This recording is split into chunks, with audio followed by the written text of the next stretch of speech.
In 2025 alone, Canada announced plans to reduce permanent resident targets by tens of thousands of spots, and for the first time in years, temporary residents are facing strict national caps. That means fewer approvals, tougher screening, and longer wait times. If you're planning to study, work, or apply for PR in Canada in 2026, here's the uncomfortable question. Could you be at risk under the new rules? Behind the headlines about labor shortages and opportunity lies a quiet shift. Canada isn't closing its doors, but it is tightening them. New policies are changing who gets priority, which jobs qualify, and even how long international students can work. Some applicants won't even realize they're affected until it's too late. So before you submit that application or renew that permit, you need to know what's coming. Because one small oversight could cost you your Canadian dream. And today, we're breaking down the 10 rules you cannot afford to ignore. Number 1. Reduced PR targets. For the first time in years, Canada is not increasing immigration numbers, it is reducing them. The federal government has officially lowered its permanent resident targets for the coming years, meaning tens of thousands fewer spots will be available compared to previous plans. On the surface, this may not sound alarming. But when you understand that millions of people compete globally for these limited spaces, even a small reduction creates intense pressure. Fewer spots automatically mean higher CRS score cutoffs, tougher competition in express entry, and longer waiting periods. If you were relying on next year will be easier, that assumption may no longer hold true. What makes this shift more serious is the reason behind it. Canada is responding to housing shortages, healthcare strain, and infrastructure capacity concerns. The government wants to balance growth with sustainability. In simple terms, they are moving from quantity to quality. Instead of inviting large numbers across all categories, they are becoming more selective about who fills those reduced spots. Priority may go to healthcare workers, skilled trades, and French speakers, while general applicants could find themselves stuck in the pool much longer than expected. So what should you do right now? First, stop assuming your current CRS score is good enough. In a tighter system, average is risky. Improve your language scores, gain additional certifications, explore provincial nominations, and secure a genuine job offer if possible. The earlier you strengthen your profile, the safer you become. Waiting passively in a shrinking system could quietly cost you your opportunity. If this rule affects your plans, tell us in the comments what your current CRS score is or which pathway you're targeting. We put serious effort into breaking this down for you. So please subscribe to the channel. It's just one click, but it helps us keep bringing you critical updates. Number 2. Temporary resident caps. Recently, Canada introduced stricter limits on the number of temporary residents allowed into the country, and this change is already reshaping the immigration landscape. For years, international students and temporary foreign workers enter Canada in record numbers.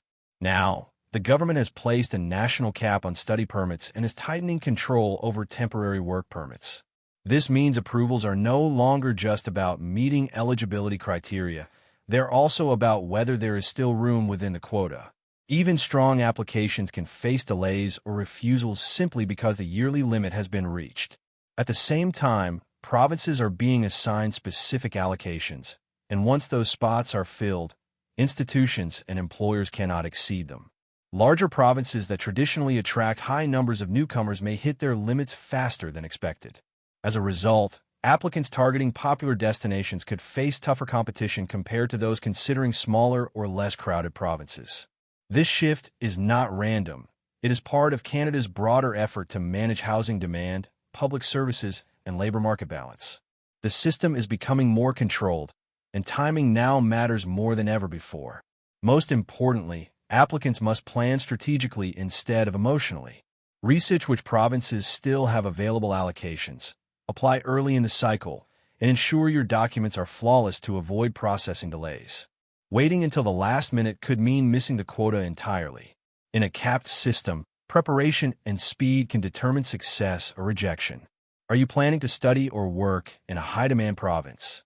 Share your destination in the comments. And if this update helped you understand the risks, subscribe to the channel. It's just one click, and it keeps us bringing you critical immigration insights.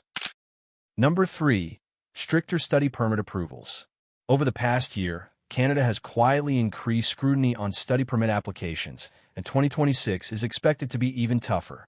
Approval is no longer just about getting an acceptance letter from a college or a university. Immigration officers are now examining whether you are a genuine student, whether your chosen program makes sense for your academic or career background, and whether you truly intend to respect the terms of your stay. Applications that look inconsistent, rushed, or poorly explained are facing higher refusal rates than before. Even small gaps in education or unclear career goals can raise red flags. At the same time, financial requirements have become stricter and more realistic. Officers want clear proof that you can afford tuition, housing, and daily expenses without relying entirely on part-time work. Bank statements are being reviewed more carefully, and sudden large deposits without explanation can trigger suspicion. The government's goal is to prevent misuse of the study pathway as a backdoor to permanent residency. This means your statement of purpose must clearly explain why this program fits your long-term goals and how it connects to your past education or work experience. Most importantly, applicants must treat their study permit file like a professional presentation of their future. Write a strong, honest SOP, show stable financial history, and choose programs aligned with real career progression. Do not assume approval is automatic. In today's system, clarity and credibility matter more than ever. Are you confident your study plan truly makes sense on paper? Tell us your chosen program in the comments. And if this breakdown helped you, subscribe to the channel. It's just one click and supports the hard work behind these updates. Number 4. PGWP restrictions. In 2026, the post-graduation work permit is no longer as automatic or predictable as it once was. The government has started tightening eligibility rules, especially for certain private colleges and specific partnership programs.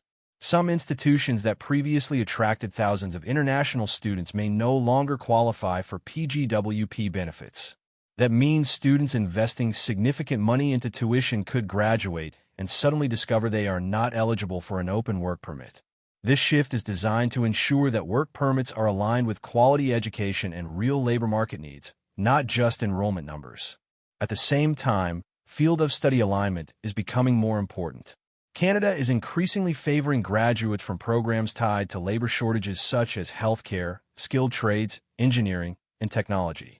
If your program is not connected to in-demand sectors, your pathway to long-term work opportunities may become more difficult. Authorities want graduates who can immediately contribute to the economy. As a result, students choosing generic or low-demand programs could face limited job prospects, which directly affects their ability to qualify for permanent residency later. Before enrolling in any institution, research whether it remains PGWP eligible and whether your program supports strong employment outcomes. Think beyond graduation and ask yourself, will this diploma realistically lead to skilled work experience? Choosing wisely today can protect your immigration future tomorrow. Is your current or planned program linked to an in-demand occupation? Share it in the comments. And if this insight saved you from a costly mistake, subscribe to the channel. It's just one click and helps us continue delivering these important updates. Number 5. Occupation-based express entry. In recent years, express entry used to operate mostly on overall CRS scores, where the highest-ranking candidates received invitations regardless of occupation. Now, Canada has shifted toward category-based draws, meaning your job title can matter just as much as your score. The government is specifically targeting sectors facing labor shortages, such as healthcare, skilled trades, agriculture, transport, and French language proficiency.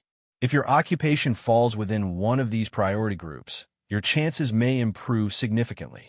But if you work in a field outside these categories, even a competitive CRS score may not guarantee quick selection. At the same time, this change reflects a deeper transformation in how Canada chooses immigrants. Instead of simply inviting the highest scorers, the system is being designed to fill immediate economic gaps. That means the immigration process is becoming more strategic and demand-driven. General draws may happen less frequently, and candidates in non-priority occupations could remain in the pool for extended periods. This doesn't mean you have no chance, but it does mean relying solely on your existing profile could be risky in 2026. If your occupation is not currently prioritized, consider upgrading your skills, gaining certifications in high-demand areas, or exploring provincial programs aligned with your field. Strategic upskilling could place you inside a targeted category rather than outside it. Immigration is no longer just about points. It is about positioning. Is your job listed under Canada's priority categories, or are you waiting in the general pool? Comment your occupation below, and if this clarity helped you rethink your strategy, subscribe to the channel. It's one click that supports the effort behind these updates. Number 6. LMIA Crackdown. Lately, Canada has intensified its scrutiny of the labor market impact assessment system, and this is a serious warning for anyone relying on a job offer to secure points or a work permit. Authorities have identified cases where employers issued questionable or even fake job offers to help applicants gain immigration advantages. As a result, the government is conducting stricter employer compliance checks, increasing workplace inspections, and reviewing LMIA applications more aggressively. What once seemed like a straightforward shortcut to boost CRS scores is now one of the most heavily monitored areas in immigration. At the same time, penalties for non-compliant employers are becoming more severe.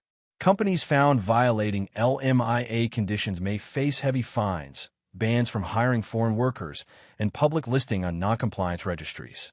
For applicants, the consequences can be even more damaging. If immigration officers suspect a job offer is not genuine, it could lead to refusal, misrepresentation findings, or even multi-year bans from reapplying. This means blindly trusting an agent or accepting a guaranteed LMIA offer without proper verification can put your entire future at risk. Before accepting any job offer tied to immigration benefits, verify the employer's legitimacy, confirm business operations, and ensure the position matches your qualifications and experience. Avoid deals that sound too easy or unusually fast. In today's environment, transparency and authenticity are everything. Have you ever been offered an LMIA that seemed too good to be true? Share your experience in the comments. And if this warning helped protect you, subscribe to the channel. It's just one click and keeps these crucial updates coming. Number 7. Student work hour limits. Beginning in recent policy updates, Canada has adjusted the number of hours international students are allowed to work off campus, and this change could significantly impact your finances in 2026. During temporary public policies, students were allowed to work unlimited hours, but those measures have ended. Now, strict caps are back in place, typically limiting students to a fixed number of hours per week during academic sessions. If you were depending on full-time work to cover rent, tuition, and daily expenses, this shift can create serious financial pressure. At the same time, enforcement is becoming stricter. Immigration authorities and institutions are monitoring compliance more closely, and working beyond permitted hours can violate study permit conditions. Even unintentional breaches could affect future applications for PGWP or permanent residency. Employers are also more cautious, as hiring students beyond legal limits may expose them to penalties. This means students must be extremely aware of their weekly schedules and ensure they remain within authorized limits. Before arriving in Canada, create a realistic financial plan that does not rely entirely on part-time income. Budget for housing, food, transportation, and unexpected costs. Secure employment early, but balance work carefully with academic performance. Remember, your primary purpose in Canada is to study, and protecting your status must come first. Are you currently relying on part-time work to manage expenses? Tell us how many hours you work each week in the comments. And if this reminder helped you stay compliant, subscribe to the channel. It's just one click and supports the work we put into guiding you. Number 8. Higher financial requirements. In 2026, one of the most underestimated changes is the increase in proof of funds requirements for both students and permanent residence applicants. Canada has adjusted financial thresholds to reflect the rising cost of living, especially housing, food, and transportation. What was considered sufficient funds a few years ago may no longer meet the updated standards. This means applicants must now show stronger, more consistent financial capacity before approval. If your bank balance barely meets the minimum requirement, you could be placing your application at risk. At the same time, immigration officers are reviewing financial documents more carefully than ever. Sudden large deposits, unclear sponsorship sources, or inconsistent transaction histories can raise concerns.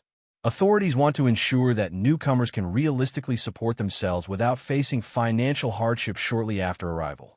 The government's reasoning is simple. Newcomers should be set up for stability, not struggle. This shift protects both the applicant and the country's social systems, but also makes preparation far more important. Before submitting any application, calculate your total expected expenses for at least 6 months beyond the minimum requirement. Maintain stable account activity, document the source of funds clearly, and avoid last-minute transfers that look suspicious. Having a financial buffer not only strengthens your application, but also gives you peace of mind when you arrive. Do you currently meet the updated proof of funds comfortably, or are you close to the minimum? Share your situation in the comments. And if this breakdown helped you prepare smarter, subscribe to the channel. It's one click that supports the effort behind these detailed updates. Number 9. PNP Realignment. Across Canada, provincial nominee programs are undergoing a quiet but powerful transformation. Provinces are no longer simply nominating large numbers of applicants from overseas.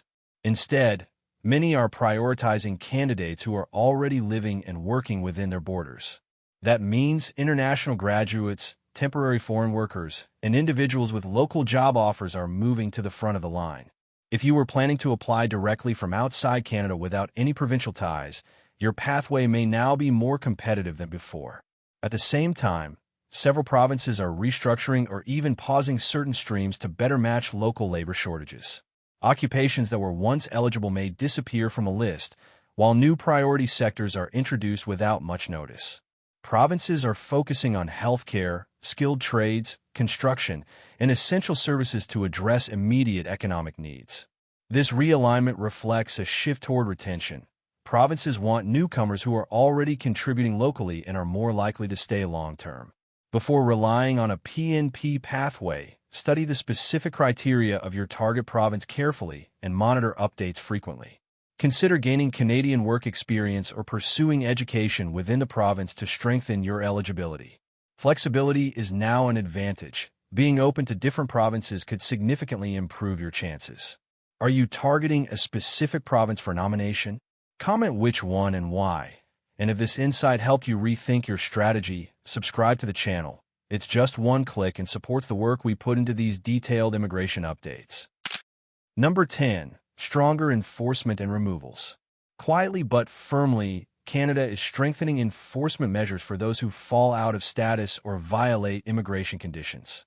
In 2026, digital tracking systems, data sharing between agencies, and faster case processing are making it harder to remain in the country without proper authorization. Overstays, unauthorized work, or study violations are being identified more quickly than before. What many people once assumed would go unnoticed can now trigger serious consequences, including refusal of future applications or removal orders. At the same time, restoration policies are becoming less forgiving. Missing a deadline to extend your permit, working beyond authorized hours, or failing to comply with visa conditions can severely impact your immigration history. Officers are reviewing compliance records more closely when assessing future applications for work permits, study permits, or permanent residency. A single mistake, even if unintentional, can create long-term complications. The system is shifting toward accountability, and maintaining legal status is no longer something you can afford to treat casually. Before your permit expires, mark renewal dates clearly, apply early, and keep copies of all correspondence and approvals. If your situation changes, seek proper guidance immediately rather than ignoring the issue. Protecting your status today protects your opportunities tomorrow. Immigration success in 2026 is not just about qualifying. It is about staying compliant at every step. Have you ever come close to missing a permit deadline? Share your experience in the comments. And if these updates are helping you stay prepared, subscribe to the channel. It's just one click and keeps this important guidance coming. As we move closer to 2026, one thing is becoming very clear. Canada's immigration system is not shutting down, but is becoming more selective, more strategic, and more controlled. The era of assuming that there is always another draw or requirements will stay the same is slowly fading. Reduced PR targets, tighter temporary resident caps, stricter study permit reviews, PGWP limitations, occupation-based express entry draws, LMIA crackdowns, work hour limits, higher financial thresholds, PNP realignments, and stronger enforcement measures all point in one direction. Preparation now matters more than ever. The system is rewarding those who plan carefully and comply strictly. What makes this moment critical is that many applicants may not realize the impact until they are already affected. A slightly lower CRS score, a weak financial document, an ineligible college, or even a missed deadline could quietly close doors that once seemed wide open. But here is the important part. Being informed gives you power. When you understand the rules early, you can adjust your strategy, strengthen your profile, choose the right province, and protect your status. Immigration success in 2026 will belong to those who are proactive, not reactive. So instead of feeling anxious, focus on being strategic. Ask yourself, where do I stand under these new rules? What can I improve today? The Canadian dream is still possible, but it now demands smarter decisions, stronger documentation, and careful timing. The earlier you adapt, the safer your pathway becomes. Now tell us honestly, which of these 10 rules worries you the most, and why? If you found this breakdown valuable, support the work we put into these videos by subscribing. It's just one click. And don't forget to watch our previous video for deeper strategy insights that could strengthen your plan even further.